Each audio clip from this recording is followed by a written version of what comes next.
Bonjour à vous mes chers amis, j'espère que tout va bien. Alors là, je souhaite vous lire en fait la sagesse 9 à partir du 13, verset 13 ici.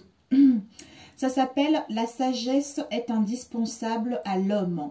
Ensuite, je vous ferai une prière pour justement obtenir la sagesse.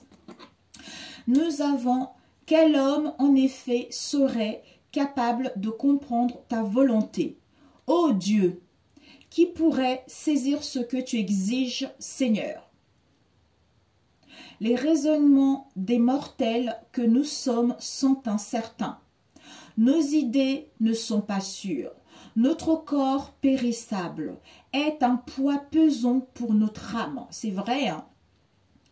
Cette enveloppe terrestre alourdie, l'esprit tiraillé par toutes sortes de soucis.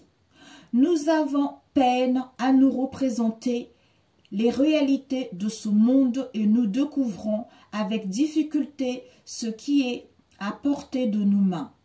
Alors, qui pourrait percevoir les réalités célestes?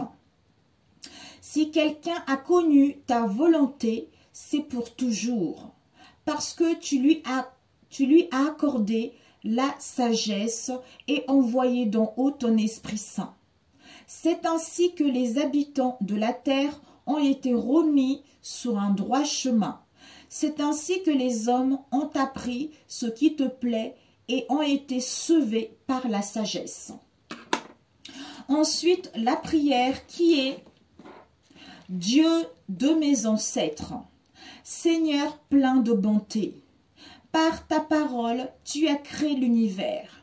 Par ta sagesse, tu as formé l'homme pour qu'il soit le maître de toutes tes créatures, pour qu'il dirige le monde de façon sainte et juste, et qu'il ronde la justice avec une entière droiture. Donne-moi la sagesse qui siège à côté de toi, sur ton trône, et ne m'exclus pas du nombre de tes enfants. Je suis ton serviteur, né de ta servante. Je ne suis qu'un homme faible, à la vie brève, peu capable de comprendre le droit et les lois. D'ailleurs, même si un humain était parfait, il serait compté pour rien sans la sagesse qui vient de toi. C'est toi qui m'as choisi de préférence à d'autres comme roi de ton peuple, comme juge de tes fils et de tes filles. Tu m'as chargé de bâtir un temple sur ta montagne sainte, un autel dans la ville où tu demeures, sur le modèle de la tente sacrée que tu avais préparée dès le commencement. La sagesse se tient près de toi, Seigneur, et elle connaît tout ce que tu fais. Elle était présente quand tu créas le monde. Elle sait ce qui t'est agréable, ce qui est droit et conforme à tes commandements. Fais-la descendre du ciel, de ta demeure sainte. Envoie-la, moi, de ton trône glorieux, afin que par sa présence, à mes côtés, elle m'aide dans mes travaux et me révèle ce qui te plaît. Elle qui sait et qui comprend tout. Elle me guidera pour que j'agisse de façon raisonnable. Par sa lumière glorieuse, elle me gardera de l'erreur. Ainsi, mes actions te seront agréables. Seigneur, je régnerai sur ton peuple avec justice. Je serai digne d'occuper le trône de mon Père.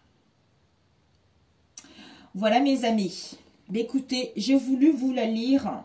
C'est vrai que sans la sagesse, on en veut à tout le monde.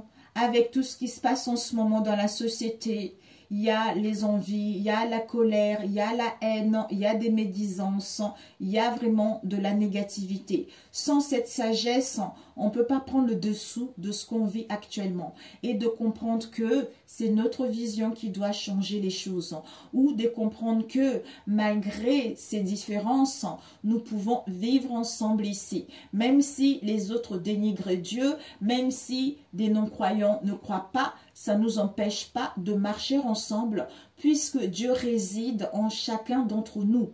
Après, ceux qui refusent cette part de Dieu qui est en eux, c'est leur problème, vous voyez. Mais il y a un moment, on est obligé de vivre des difficultés, on est obligé de toucher l'ombre, hein, disons, de descendre jusqu'à l'ombre ici pour pouvoir remonter vers la lumière et apprendre le fruit de l'arbre défendu, c'est-à-dire le fruit de l'arbre du bien et du mal. J'ai connaissance que si je dénie, j'ai connaissance du bien et du mal. Donc, si je prends conscience de cela, alors si j'ai la volonté, puisque moi j'ai le libre arbitre, hein, donc j'ai le libre arbitre de continuer à marcher avec mon Père qui est Dieu, le Père Tout-Puissant et le Fils Seigneur Jésus-Christ et le Saint-Esprit. Hein. Si je marche avec eux, je collabore avec eux, puisqu'avec eux, c'est les dieux de l'impossible. Je me sens fort, c'est l'amour inconditionnel et j'accepte les autres tels qu'ils sont. Mais si je renie cette part de Dieu qui est en moi et je cherche la facilité en allant vers des choses négatives, ben en fait, il y aura des conséquences de celle-ci par la suite, d'où tu as connaissance de ce qui est bon, ce qui n'est pas bon pour toi. Donc, du moment que tu le sais, mais si tu y vas quand même, ben en fait, il faudra aussi accepter les conséquences de ce que tu vas avoir vis-à-vis de cela, en fait. D'où quand on a cette sagesse ici, on marche dans la droiture, on marche avec Dieu, même si les choses ne viennent pas facilement, même si on doit lutter, mais on a cette compréhension, comment dire, on a cette compréhension et cette nouvelle vision beaucoup plus large, même si il y a des souffrances, même si des fois on a envie de retomber, mais aussitôt on reprend la force, on reprend confiance parce qu'on sait que on n'est pas seul, parce qu'on sait que on est guidé et parce qu'on sait que on va réaliser ce qui nous tient à cœur ici. Vous voyez. Donc voilà mes amis, je vous souhaite vraiment d'avoir cette sagesse ici, de l'acquérir ici, qu'elle vous aide dans votre vie quotidienne, qu'elle vous aide dans tout ce que vous faites ici pour pouvoir vivre mieux votre vie ici ou de prendre des bonnes décisions, quel que soit le domaine ici. Je vous embrasse et je vais vous faire une autre vidéo pour un autre sujet. Je vous dis à très bientôt mes chers amis, prenez soin de vous et que Dieu vous protège. Ciao, ciao.